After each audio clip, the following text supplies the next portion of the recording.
प्राचीन समय की बात है। एक नगर में एक बहुत ही गरीब स्त्री रहती थी।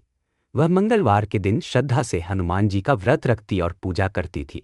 उसके पास धन नहीं था, फिर भी वह सच्चे मन से अपनी पूजा करती थी और हनुमान जी से अपने दुख दूर करने की प्रार्थना करती थी। उसी नगर की एक अन्य स्त्री, जो बहुत धनवान थी, ने यह सब देखा। उसने भी व्रत रखना शुरू किया, लेकिन श्रद्धा और नियम का पालन नहीं किया। वह दिखावे के लिए पूजा करती थी। हनुमान जी उससे अप्रसन्न हो गए और उसका धन वैभव धीरे धीरे नष्ट हो गया। तब उस स्त्री को अपनी गलती का एहसास हुआ।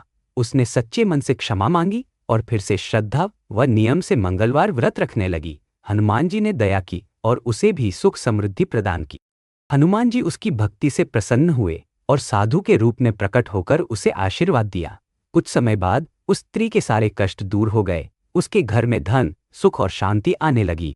कथा से शिक्षा: मंगलवार का व्रत श्रद्धा, नियम और भक्ति से किया जाए, तभी फल प्राप्त होता है। हनुमान जी अपने सच्चे भक्तों से शीघ्र प्रसन्न होते हैं और उनकी रक्षा करते हैं। व्रत फल संकट दूर होते हैं, मनोकामनाएं पूर्ण होती हैं, बल, बुद्धि और साहस की प्राप्ति होती है। अगर आप चाहे तो मैं पूजा विधि, आरती या व्रत के नियम भी बता सकता हूँ। प्रातः स्नान करके व्रत का संकल्प ले हनुमान जी की प्रतिमा या चित्र के सामने दीपक जलाएं, सिंदूर, लाल फूल, गुड़ चना अर्पित करें। हनुमान चालीसा